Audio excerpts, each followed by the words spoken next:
है? आपको क्या लग रहा है माता क्या सच में माता ही रहती हैं? है? डॉक्टर के पास में जाके 3 महीने के बालक का जो मर्डर करवाती हैं वो कौन होती हैं? वो भी तो माता ही होती है। क्या बोलते हैं अंग्रेजी में उसको? एबॉर्शन। बच्चा गिरवा दिया, ये कौन करवाता है? माता।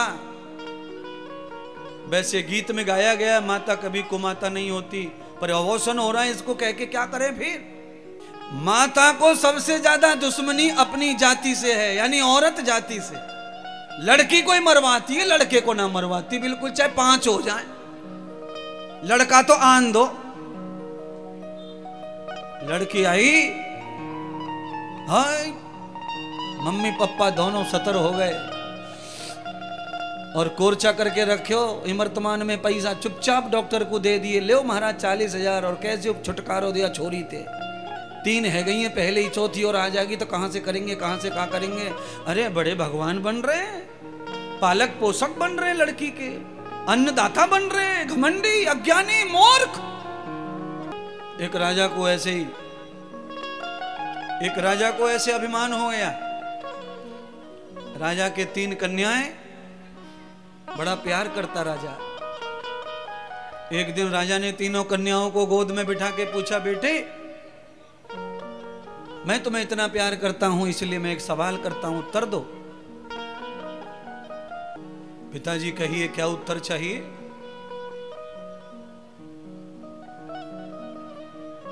बेटी मैं ये जानना चाहता हूं, तुम छोटी बताओ,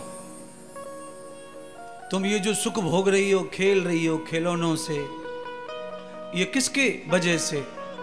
तो बेटी छोटी ने कहा, पिताजी आपकी वजह से। बहुत खुश हुआ, पुचकारी मारी।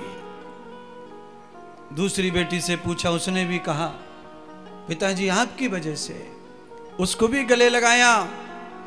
बड़ी बेटी तीसरी, उससे पूछा, बेटी ये सब? तो उस बेटी ने कहा, पिताजी मैं तो मेरे भाग्य के वजह से सुख भोग रही हूं। चिढ़ गया, गुस्सा हो गया, नाराज हो गया, और उसने मन ही मन ये सोच लिया कि अगर तू तेरे भाग्य से ही ये आनंद भोग रही है तो देख, तेरी शादी ऐसे घर में करूंगा, तुझे पता चल जाएगा तेरे भाग्य से क्या मिलेगा। चिढ़ के मारे जानबूझ के एकदम भिखारी को शादी कर दी बेचारी की, और जो पिताजी को थोड़ा चापलूसी कर दी, उनको पैसे वाले के घर में करी, मालदार के घर में करी शादी। ये मेरे भाग्य से, मेरी वजह से बड़े घर में विवाह किया, और जो अपने भाग्य से बोला वो चिढ़ के मारे गरीब घर में विवाह किया उसने। 11 साल बीते तीनों बेटियों के विवाह के बाद। मनुस्मृति, महर्षि मनु कहते हैं कि 11 साल में सारे के सारे भाग्य के पत्ते पलट जाते हैं। 11 साल में या तो छोटी दुकान बड़ी शोरूम हो जाएगी, या तो शोरूम गड्ढे में चला जाएगा। 11 साल जो निकाल गया तो फिर वो 100 साल भी मटकने वाला नहीं है। पहलवानी, बेईमानी, चालाकी और गुंडागर्दी, ये 11 साल ही फलती फूलती है, ज्यादा फलती फूलती नहीं है। माना है छल कपट का ज्ञान, छल कपट की विद्या 11 साल ही फलती फूलती है। 12वां साल लगेगा कथा होना बंद, महाराज बैठे घर पे। 11 साल तक तो लाइन लगती महाराज के पास में, नारियल पे नारियल, नारियल पे नारियल। लंबे समय तक विद्या अगर आपकी पूजी जा रही है तो आपके पास में सच का ज्ञान है। जरूरी ये नहीं है कि आपके पास डिग्रियां हैं या नहीं है, पर जो आप कह रहे हैं वो 100% सत्य कहते हैं। परमानंद अनुभव का ज्ञान सत्य माना है। अनुभव के ज्ञान में शास्त्र जोड़ने की कोई आवश्यकता पड़ती नहीं है। 11 साल के बाद तीनों बेटियों के दिन फिर गए। जो पैसे वाले घर में गई थी वो महागरीब, फैक्ट्री में आग लग गई, जल के राख हो गई, छापा पड़ गए, सब खत्म। और जो गई थी पत्थर तोड़ने वाले के घर में, वो पहाड़ों का मालिक बन गया, कॉन्ट्रैक्टर हो गया, ठेकेदार बन गया, हथौड़ा चलाने वालों। इसीलिए अपनी बेटियों को पेट में मरवाने वाले सब कान खोल के सुन लो। तुम पालक नहीं हो, तुम रक्षक नहीं हो, तुम्हारा भाग्य खोलने आई थी पर तुमने खुद ही फोड़ लिया। जो भी बच्चा संसार में आता है बाद में तस्वीर बनता है, पहले भाग्य बनता है। तस्वीर बाद में, पहले भाग्य।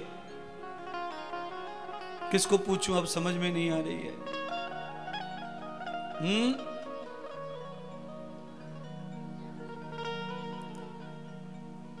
इधर बूढ़े बूढ़े बैठे, नजदीक इनसे पूछ लेता हूं। घर बनाने के लिए पहले दीवार बनती है कि पहले लकीर खींची जावे? घर बनाने के लिए पहले चूना डाला जाता है कि पहले दीवार बनती है? पहले क्या बनता है? चूना। पहले चूना डाल के रेखा बनाई जाती है कमरे की, बाथरूम की, फिर खड्डा खुदे, फिर नींव भरे, और फिर भरते हैं कि ऊपर दीवार फिर बनती है। इसका मतलब यह है कि शरीर बाद में मिलता है, पहले लकीर बनती हो। ये मकान बाद में बनता है, पहले लकीर बनती है। बाथरूम कैसा बनेगा, कौन सी डिजाइन का होगा? किचन कैसा बनेगा, कैसी डिजाइन का होगा? आपने किसी किसी का किचन ऐसा भी देखा होगा, देखा है कि नहीं? किसी किसी के बीच के तो बहुत आगे तक निकले रहते हैं।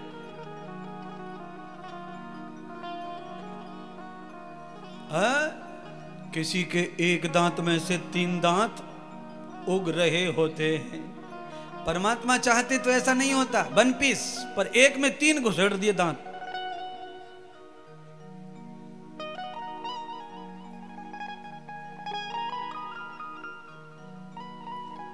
लाला गीत आई गो दिमाग में तो गाई लंदे मन न मानो।